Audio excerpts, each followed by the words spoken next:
Hello and welcome to another Saints Live. I'm Steve Forbes. I'm Kenzie Benali. And it's been a crazy day in the Premier League already. There was late drama by VAR at the Amex earlier between Brighton and Manchester United, and Chelsea are 3-0 down against West Brom. But now it's up to Southampton to try and get their first points of the season in a tough away match at Turf Moor to face Burnley. Now, I know the temperature's dropped down here, Kenzie, but it wouldn't surprise me if they've been scraping the ice off of the pitch up there in Lancashire. It's always miserable there, isn't it? Yeah, we can see pictures of Turf Moor on your screens at the moment. Looks all good, to be fair. It does, doesn't it? Done a good job of the pitch. It's always been rainy whenever I've been there, but hopefully they'll have more luck this evening. Well, we've got another bumper show for you all watching along at home today. As always, we want to hear from you, the fans. But before we do that, we'll welcome back Dean Hammond and Adam Leach. Gents, great to have you with us for another week. How are we? Very well, guys. Very well, thank you. Good stuff. Yep, Adam, how are you? Yeah, I'm good as well. I was just reflecting on covering a game at Turf Moor without actually having to go. When Steve said about the ice, there was a game there a few years ago. It was like in January, and it was so cold.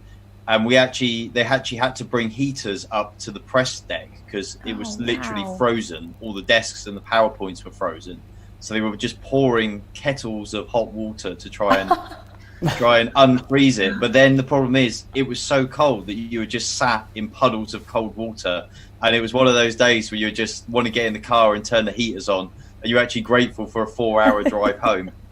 So you're making the most of this moment, covering the game today with us, but from the comfort of your own home, Adam. Sounds much more pleasant, doesn't it? Well, let's kick off. It is perfect, isn't it? It looks very cosy there, your little setup. Well, let's kick off the show. We're going to start by looking at the lineups that you would choose today. This isn't a predicted lineup. This is just how you would set up the team if you were Ralph. We're going to start with you, Adam. Now, you've gone for an unchanged lineup, which is quite interesting given last week's results. So talk us through your thinking here. Well, to be honest, when I looked at it, I thought it was a really interesting question, actually. And I did think about it long and hard, and I looked at sort of the options there were around the squad, and it made me perhaps realise that the squad is perhaps not got quite the depth, because once you go beyond that starting 11, you actually struggle a little bit, I think. So, I mean, Redmond, certainly had he been fit, I think, would have been a live option to come in. I don't know enough about obviously whether Salisu, centre half, is going to be fit to come in, so I disregarded him from that point of view.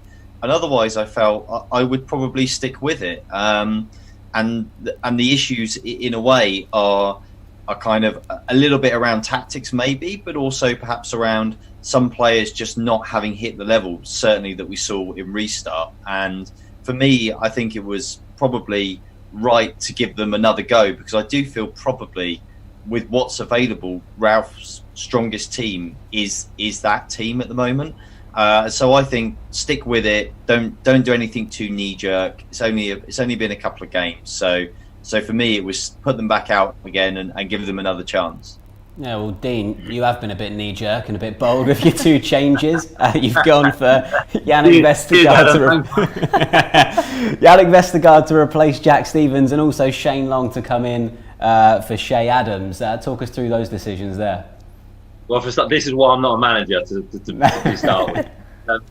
I just thought a couple of changes, not due to form. Just kind of playing the individual games, so a bit more tactics towards it. I just think Vestergaard coming at the back just gives you that more physical presence, which I believe that's how Burnley play. They're very direct in their approach. Chris Woods and Ashley Barnes, people like that up front are very physical, and there's going to be a lot of crosses coming to the box today. So I thought that change would be needed, and then just bringing Shane Long in up front, just for a little bit of game management.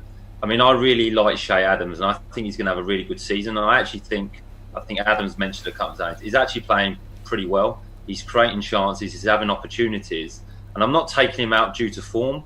I just think Shane Long, and just the game management, that little bit more experience, and then to bring Shay on with 20 minutes, half an hour left, just to really explode and maybe get a goal coming off the bench. And I think that's how he found his form towards the end of last season when he came on for 20 minutes, half an hour, slowly built himself up again, then started, then scored. So more tactical and a little bit more experience, just because you're playing at Burnley and everyone knows what to expect there. So a couple of changes, but like I say, that's probably why I've not gone into management and coaching. So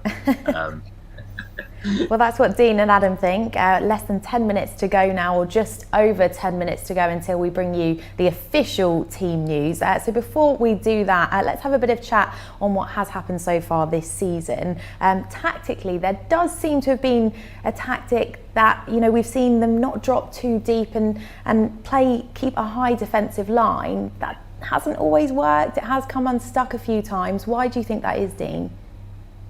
Well, I like it. I like the way Southampton play. I like the way they play with high energy, close the ball down, try and press the ball. But I just think it's been occasions where there hasn't been pressure on the ball and there's been a high line. So the player in possession of the opposition has got time to pick a pass, to be able to go in behind. There's been some excellent runs from Crystal Palace players, from Tottenham players, which have caused problems. But the communication, I think, has been key. So players passing players on, but not telling your colleague that a player's coming, that there's a run coming in between the lines. So communication's really, really key. And keeping a compact shape. So when you're pressing, you need to move as a team. If the forwards press, the midfield press, and the centre half press up the pitch, and you keep the distances the same, I think as the game has gone on, especially against Tottenham, the areas have got bigger. Especially when the more experienced players have gone off the pitch and the younger players have come on, the pitch got a little bit big, so there's more spaces in behind and more time for the player on the ball. So it's only margins, it's only small errors, but I think when you haven't got pressure on the ball, which Southampton like to do and they do it a lot, the opposition player gets that time to pick a pass. And you've got to remember, players in the Premier League are exceptional players and they've got that good range and good quality of pass. So just need to be a little bit careful and just communication between players. And that's maybe why I brought Vestergaard in today, just to kind of command the back four, dominate and be that leader that maybe Jack is struggling with a little bit at the moment. Yeah, we're seeing that high defensive line exposed a little bit there against Spurs.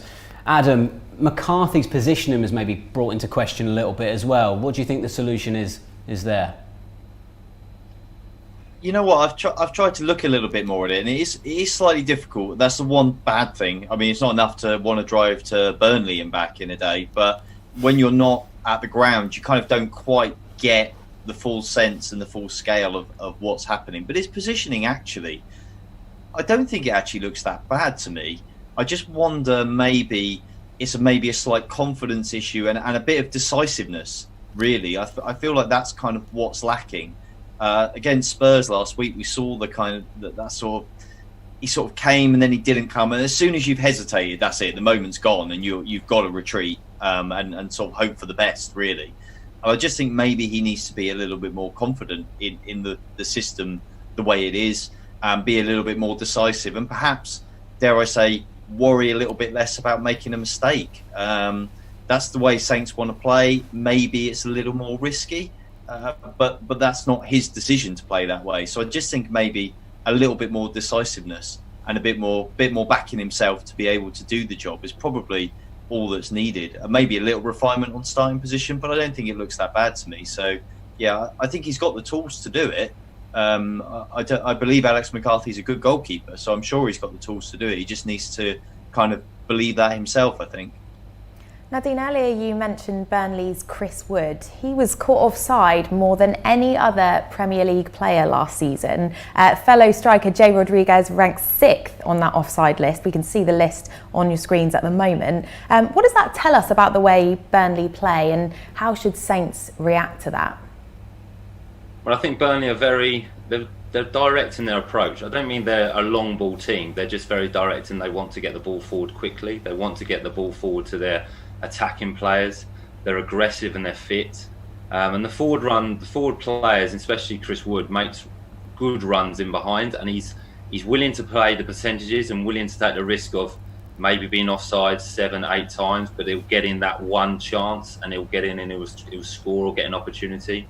Burnley put a lot of crosses in the box. If they get the opportunity wide from the fullbacks or the wide players, they will cross the ball, and the attacking players will get in the box and attack the ball. So that's probably the reason for us. There's quite a lot offside from the Burnley strikers, and Southampton just have to be aware of that. And I would continue the approach of how Southampton play, and I would try and stop the direct ball from Salt. So I'd press high up the pitch. I would put the defenders under pressure, the fullbacks, the centre halves, and make them play quicker. So the ball going forward is not as much quality. So it'd be more of an aerial battle. Again, that's why I'd bring Vestergaard in. So I would press the ball high, try and make Burnley make mistakes and win the ball in their half of the pitch, and give Burnley less opportunities in the Southampton half. Yeah, Adam, I'm pretty sure everyone would like tonight's game to be different to the last time out against Spurs, but how different do you think it's actually going to be tonight?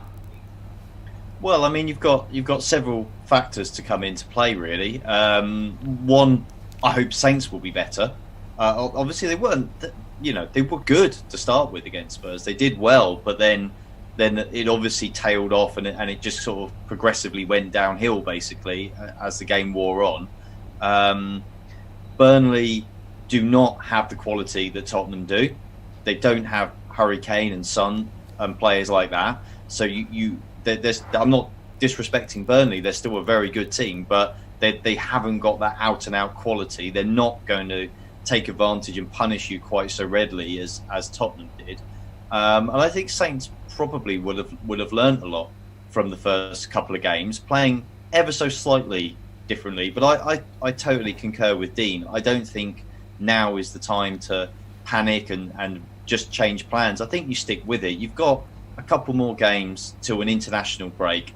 I think you stick with the way you're playing until you get to that point. And if at that point things are looking bad, it's just not working, then you've got the time to reassess and replan, take stock and move on, rather than trying to change things after just a couple of games, which I don't think is a winning solution for me. So I think the game will be different, but I would hope the Saints will keep playing the same way, and so I assume we'll see Burnley attempt to play a similar way. The offside stats prove they like to try and get in behind. They'll probably have Vidra playing off of Wood as well, and I totally agree with Dean. They're going to play quickly from back to front. There is not going to be loads and loads of ball in the midfield from Burnley, so they will go direct. So you've got to be prepared for that, and that means your midfield have to push up and try and cut out those balls, especially Armstrong and Gineppo.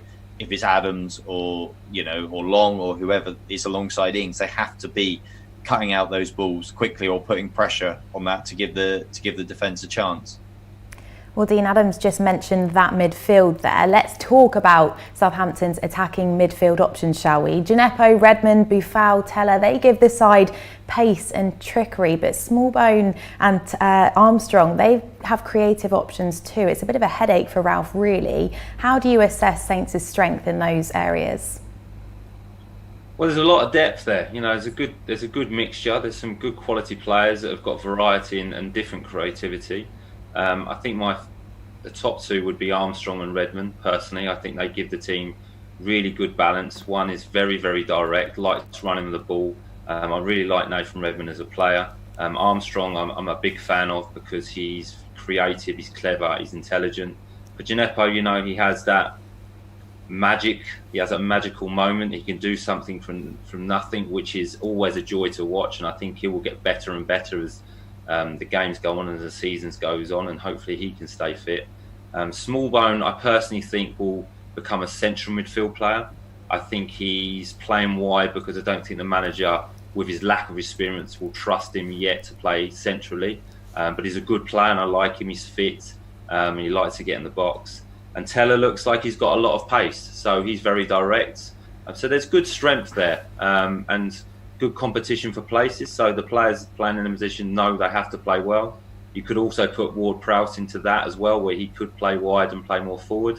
But personally, if everyone was fit, I like Armstrong and I like Redmond. I think they give the team really good balance and a real good mixture.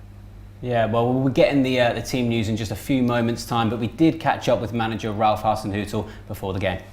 What's the team news for the weekend? Not a lot of changes. Reddy is still out. The rest is okay after 2 days. A little bit problems. Some players they are back in training now, and everybody wants to be part of the team in the weekend. Would Nathan have a chance for West Brom next week, or is it more likely to be after the international break when we see him again? I cannot tell you now. We have to have a look next week when is it possible to work with the team. We don't take any risk there because after this is the international break, we have then 2 weeks to work with him hard, and then we can decide what we do. Well, there's the boss talking ahead of tonight's match. The team news is just about ready to bring to you. We're going to bring it to you on the nose.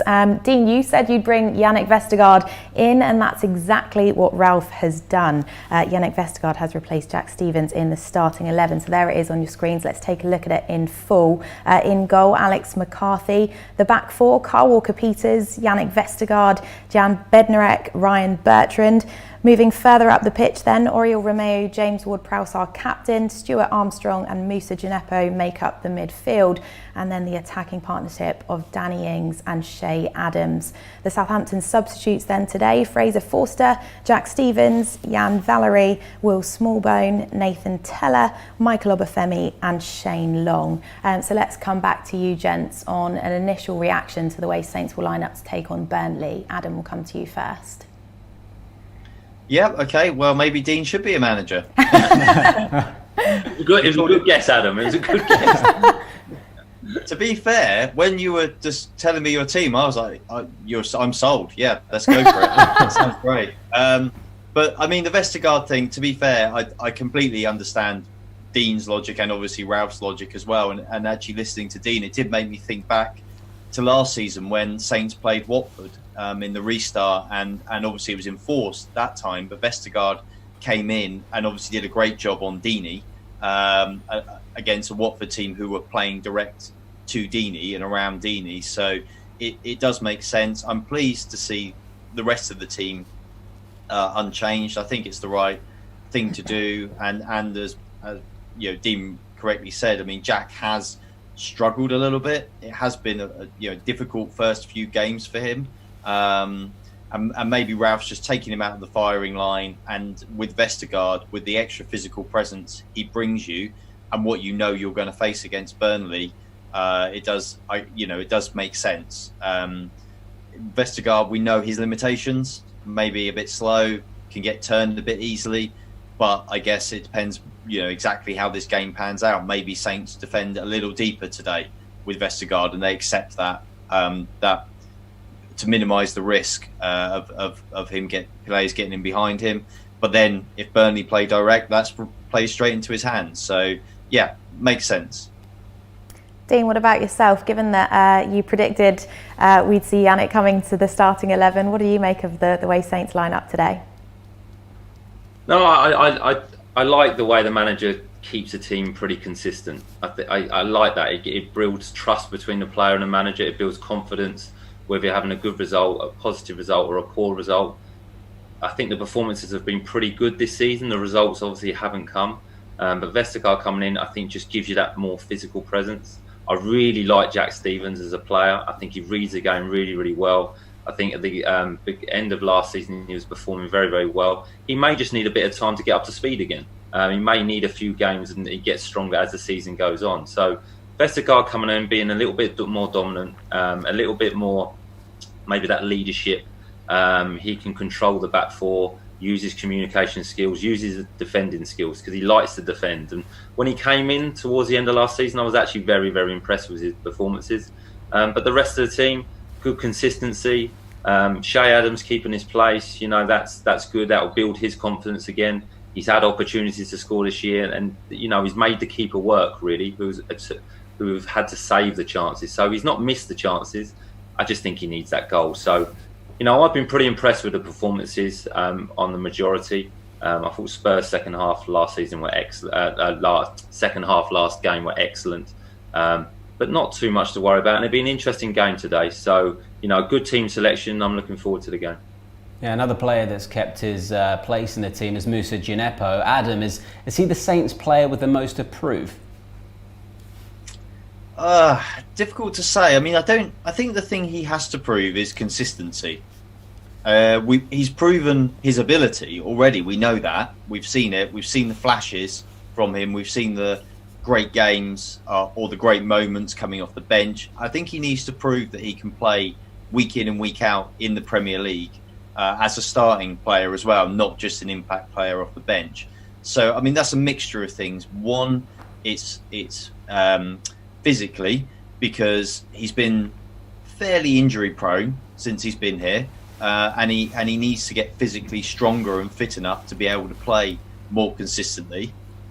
And then the second thing will be, if he can do that, being able to have the impact he can have when teams get to know him a bit better, when they kind of start to try and figure out how to play against him, because they're seeing him week in and week out. Last year, especially early in the season, the odd start and coming off the bench, he really had the surprise factor as well to a certain extent. That's fading now. So he needs to it's that consistency all round, both in terms of getting himself fit enough to be out on the pitch regularly, and then being able to deliver when you're playing week in, week out in a starting 11, rather than just coming off the bench. So plenty to prove, but nothing on ability for me, just consistency. Well, let's hear from the fans now for the first time in today's show. Lots of comments coming in from all of you watching from lots of fantastic places all over the world. Ethan is watching on YouTube. He said, "Come on, boys." He's going for a 2-1 win today. Jamie, good evening. He's also on YouTube. He says he's going for a 2-1 win as well. Catherine is on Facebook. She says, "Bring home the 3 points tonight. Come on, you Reds." Kirsty, hello. She's on Facebook. She says, "Hope the lads have got their determined to win heads on tonight. We need a win. Come on, Saints." Abdullah, hello. He says 2-1 win, Saints, and Danny Ings to score. Lots of people saying the same scoreline predictions here. Ian's also gone for a win for the Saints. He says we need 3 points, boys. And I'm going to end the comment section here for now with a comment here from James. He said, "Bring back Big Dean Hammond." Dean, everyone's bigging you up on socials. How about that? Well, it's nice of them. They've obviously not seen me play for a while. I'm not sure about that. Maybe he means as a manager. He's obviously impressed with your the way you predicted the lineup there. Well, I was always good at Championship Manager on the computer, so in real life, I'm not too sure. They probably have to have a look at my fantasy football team to see how that's doing. Yeah, well, never say never then. Yeah. Well, let's move it on a little bit to the Southampton's connection to Burnley and players that have played for both sides over the course of time, and also some that are in the squad now. Dean, let's start with Jack Cork. Now, he's not in the squad today, but he was a player that maybe you were in contention to fill a position with, or to rival a position with him in your time with Southampton. What are your memories of Jack? Jack was, one of the nicest people you'll meet in football. Really nice guy. Excellent player as well. So, yeah, really competitive when I was competing with Jack, for a similar position. Really, really tough, but a good player. Very, very composed on the ball. Technically very good. Very fit as well. Could play in a variety of positions. Central midfield. He played wide sometimes. He filled in at fullback when needed. So a really, really good team player. Really enjoyed playing with Jack as well. So he was a nice guy. Really, he fitted into the dressing room really well, and that's why he had a successful time at Southampton. He played a lot of games for the club. He's had a really good career in the Premier League. But yeah, just his composure on the ball and his timing of his pass. He used to win the ball back very, very well. So, when him and Morgan played together especially, they were difficult to play against because they were both technically very good, both fit and understood the position. So, really enjoyed playing with Jack. And like I said, he was a popular member of the dressing room. And Dean said there that Jack's obviously had a great career in the Premier League. He's gone on to play for Swansea and now Burnley, of course. Do you think Saints were too quick to part ways with him, or do you think his time at Saints had run its course? Oh, I mean, it's always hard with some of these ones because you kind of look back with hindsight sometimes and you feel a certain player should have stayed, but then you have to look at the circumstance at the time they actually left. And Jack, there was competition for his place. He wasn't a first-team regular. And in the end, I remember at the time Ronald Koeman saying, basically, it's up to you, Jack. You make the decision. That we would like you to stay, but but I'm not guaranteeing you're going to play every week, because there's a lot of good players competing for your position. Or you can go off and find a fresh challenge elsewhere. And for Jack, the right thing to do at that time was to go and seek that new challenge. And it's difficult to turn around and say, a player shouldn't do that, or a club should prevent a player from doing that. I think that's hard. I think if mentally you're just needing a fresh start for whatever reason, it's the right thing for all the parties. As long as everybody's happy, the club's getting the fee they want, you're going to go to a good club where you're going to play a lot more, or you're going to get what you want out of it, then I think it's the right thing to do. I think it's quite easy to sit back sometimes and criticise a club for saying you shouldn't let that player go, when actually the truth is, if that player feels they need to move on, then it's in the interest of everybody to make that work. And I think that was the case basically when Jack left. So though it was sad that a really good guy and a good player left, I think the fact that he's gone on to do really well and have a good career is maybe partly because he did make that move at that point in time. So it probably is something that worked out for everybody. Dean, I'm going to make you take another trip down memory lane here. Jay Rodriguez is a former Saint in the current Burnley team. You briefly crossed paths with him. What do you remember of Jay? Quiet. When he first came into the club, he's very quiet, quite a private guy, but mixed with the players well. I think he knew Jack, he knew Foxy when he came into the clubs, which helped him settle. But a good player. He was a creative player, an exciting player, really, really powerful, very, very quick. Had a good strike at goal, could pick an excellent goal out from distance. Had really, really good movement. His timing of movement was good as well. So if you're a midfield player, you could pick him out because you'd be looking to get him behind and play on the shoulder. Good in the air as well. And again, a nice guy. I wasn't there too long with Jay, but no, a good player. And before he had that injury, he was flying at Southampton. Got the England call up. An excellent player, but I think he prefers playing centrally as an out-and-out striker. I think when he first came into Southampton, they were thinking he could play wide of a 4 or a 3, but centrally, I think is his best position. But no, a good player and really, really quick and direct. And I like them type of players. They take responsibility. They want to have shots and they want to create things. So, good memories of Jay. We could talk so much about Jay, couldn't we? And Adam, I'd be really interested to hear what he was like to deal with from your side of things, from a media perspective, and how pleased are you to see him going on and continuing his career at the highest level? Well, from a media perspective, like Dean said, he was a fairly quiet guy. He was fairly reserved. He was, he wasn't outspoken or outlandish, but he was intelligent and thoughtful. And one thing I really always admired about Jay, actually, is I know a few of the guys and girls who covered him when he was at Burnley, and obviously he grew up there, had a lot of affinity to Burnley, and Burnley obviously having been a sort of smaller community club who sort of, as we know, the story kind of grew through into the Premier League, and I know the people there who he dealt with for a long time. Every game every time Saints played Burnley, they'd obviously want to speak to Jay, because of his affinity and his family's affinity with Burnley as well.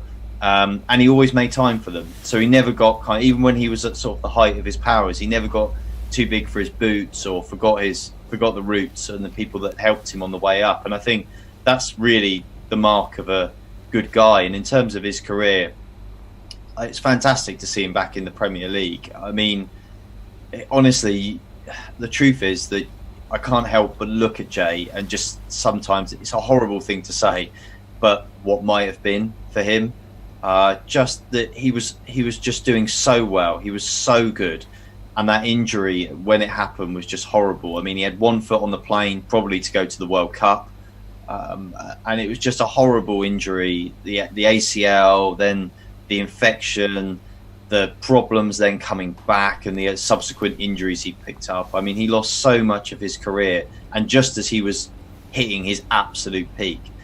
So even though he isn't that player anymore, and he never reached the heights that he could have done, I think, without that injury, you have to give him a massive amount of credit for the mental fortitude he's shown to want to carry on. Despite all of that, he's carried on, and he's made himself a Premier League player again. He's reinvented himself a bit. He's accepted the physical limitations he now has as a result of what's happened, and he's adapted to that. And that takes huge character and mental strength, and I think that's a huge credit to Jay, and I think it's great to see him in the Premier League.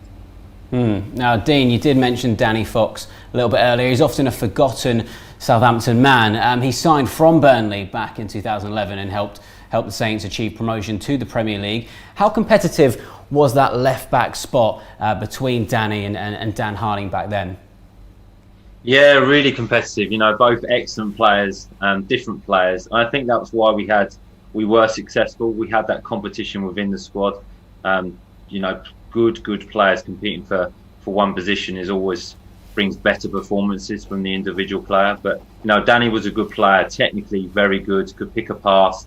His set piece delivery was excellent. He had a good understanding with Adam on that left hand side. They combined well and they enjoyed playing well together. They were friends, so that helped.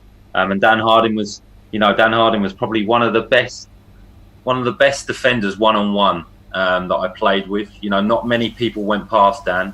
He was an excellent player. He was very fit, light, overlapping. So yeah, they had a really good battle, them two. And I think Danny played more games because of his set piece delivery, and he had that lovely diagonal pass to Ricky Lambert when he used to pull off at the back post and either score a header or set a head up for a player running forward. So Danny, really good servant, a good player, unsung hero, I think.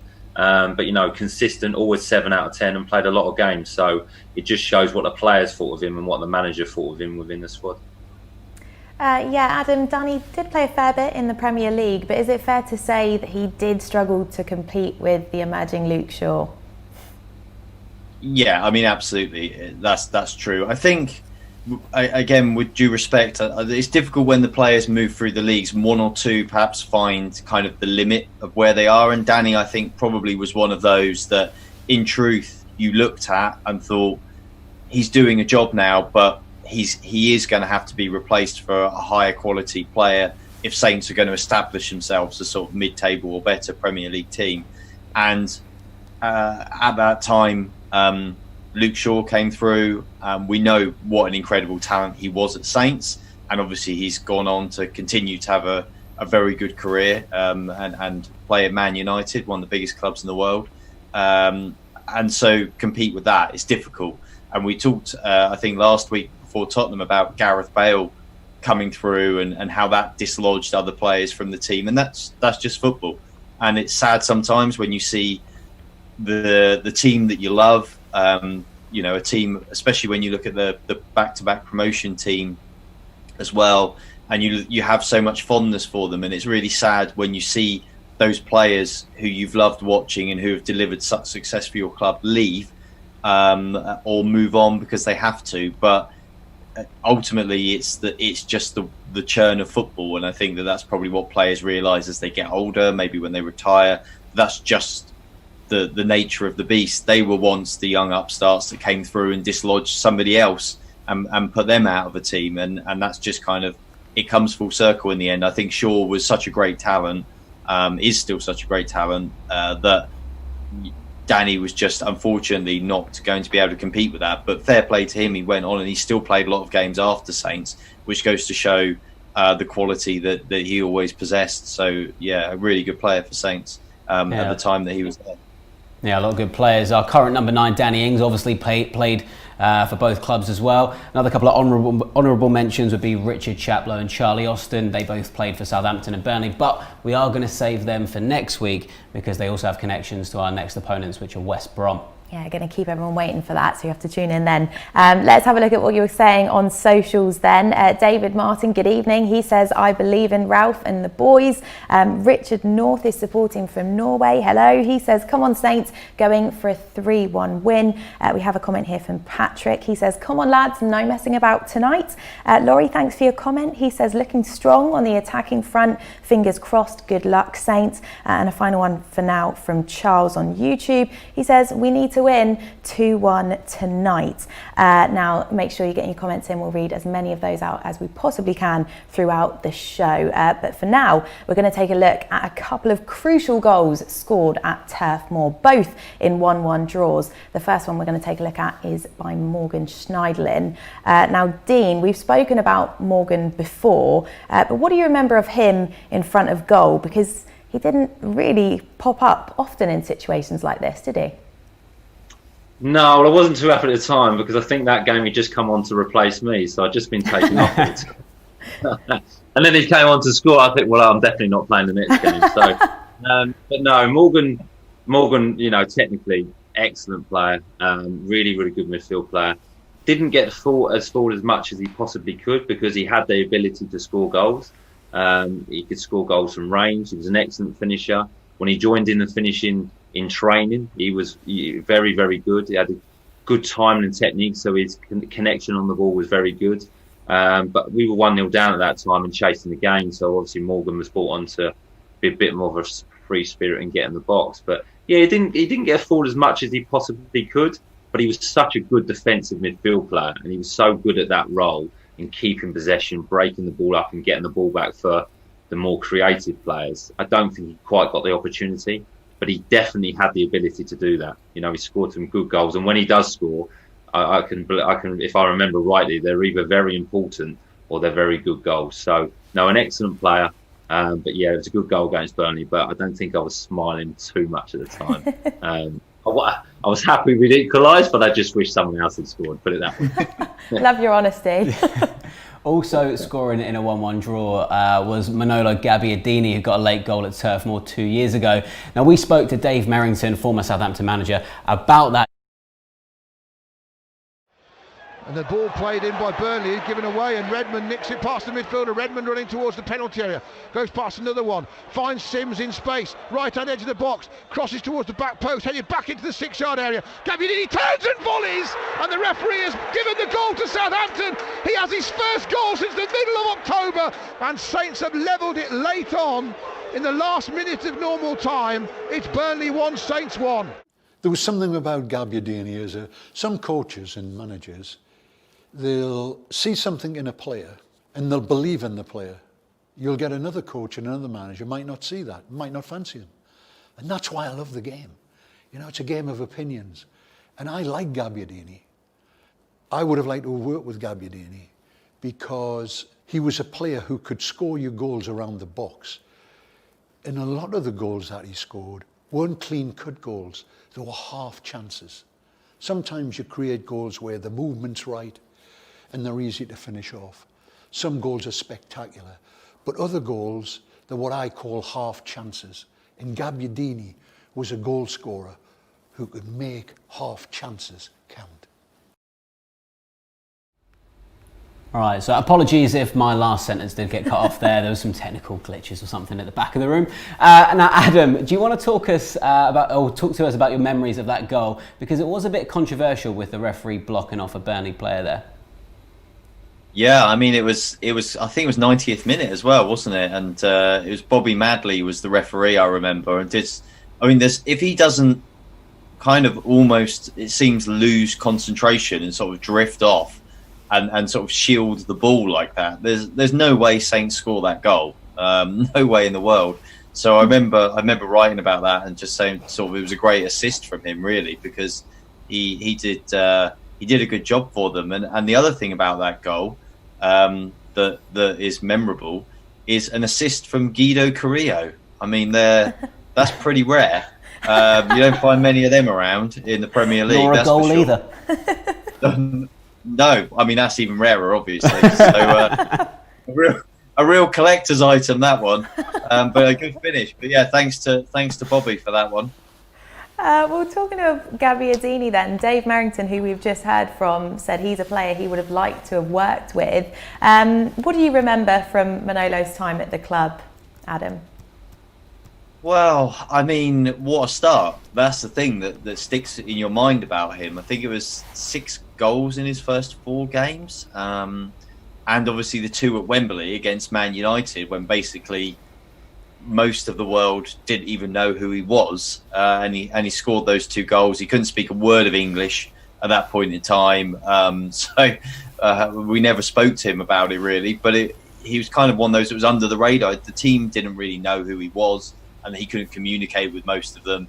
It was all rather strange, but this guy just came in and hit the ground running. And what was weirder about it was I spoke to some people who had watched him quite a lot at the time when he signed, and they said he's very, very streaky as a player. He is one of these guys who will score a bunch of goals in a few games and then he won't score for ages. And that was exactly what happened at Saints. It replicated his career basically, in that he came in, scored 6 in 4, and then by the time he left, I think he'd played 50 odd games and he'd only scored 10, so only scored 4 more in the next 50 matches. I think it's fair to say he wasn't given as much chance in the team as a lot of people would have liked to have seen, and I think that was unfortunate for him. But also, I think expectations of him were massively heightened, because any player who comes in and has such a huge impact, especially in scoring goals, fans love that, obviously, and they're champing at the bit. But sometimes those players, they're just not the kind of guys who are going to do that every week. And I think sometimes people find that a little bit hard to understand or to take or to reckon with, and it kind of is blamed on the manager for not playing them or not making the most of them. And while I think there's a little bit of that with Gabbiadini, you also have to say that his goal scoring record at Saints and the way the goals came kind of fitted the rest of his career. And so it probably wasn't to be unexpected. It wasn't something unexpected the way it happened, but still a shame that a guy that burned so bright for such a short period of time didn't have kind of a more profound impact on Saints, and then just sort of ended up drifting away basically, and that was it. And end of Manolo. End of Manolo. Well, before we move our attention on to today's game, we're going to hear it one more time from the fans. So many comments to get through. Angela on Facebook, hello to you. Hope you're well. She said, hard place to visit, but positive we can pull off a good result and come on Saints, 3 points, please. Sean, good evening. He's watching on YouTube. He says, need a win tonight. Come on, you Saints. Laurie said, looking strong on the attack. Charles has said, we need to win. We have a comment here on YouTube from Sledger33. Hello. He's going for a big win. He's saying 4-0 to the Saints, feeling a big one. Yeah, that would be a fantastic result. Well, thank you to everyone for sending us in your comments. Looks like the fans are feeling pretty positive tonight. Yeah, indeed. Now, we've just got a few moments left, chaps, or a few minutes left. So just to talk about today's game or tonight's game, we discussed on the last show that maybe a performance could potentially outweigh the result. But looking at tonight, would you take a good performance with maybe not the right result, or is it time now to get points on the board? We'll ask this to both of you. Dean, let's have you first. I think it's always important to get a result and get points on the board. That's important. But I think performances bring results, and I think the performances so far this season have been good in spells. It's just more now, can the team perform for 90 minutes? You know, in the Premier League, you have to concentrate for every minute of the game until the final whistle goes. We've seen that today with the amount of goals that have gone in 90 minutes and plus. So, you know, a good performance from Southampton today will bring a result. I think it's going to be a tough game. Burnley are a good team. They play in a certain way, but so does Southampton. Southampton have got a philosophy and a way of playing with high energy, create chances, score goals. So is it a game where we need to pick some points up? Possibly, yes. But I think if the team plays well and performs well, they will get the result. So I'd always be one looking for the performance, because if you keep performing well on a consistent basis, you will pick points up. What about yourself, Adam? Would you take a decent performance and no points, or is it all about the points tonight? I take a decent performance and a draw.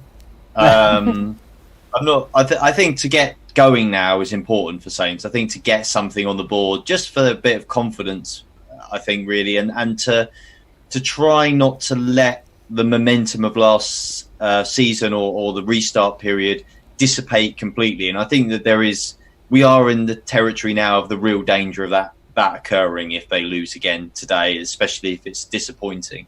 So I would think it's important for them to get something. I also think the performance is important as well to a degree. I'd probably take the points over the performance if you had to pick tonight, because I feel for their own well-being, to look ahead with confidence to the next game, which is home to West Brom, which looks like a really great opportunity to get a win. If you can get a point tonight, a difficult place to go, a place that not many teams are going to go and win this season, then you can go into that one and think, right, come on, one more push. We go into the international break with 4 points.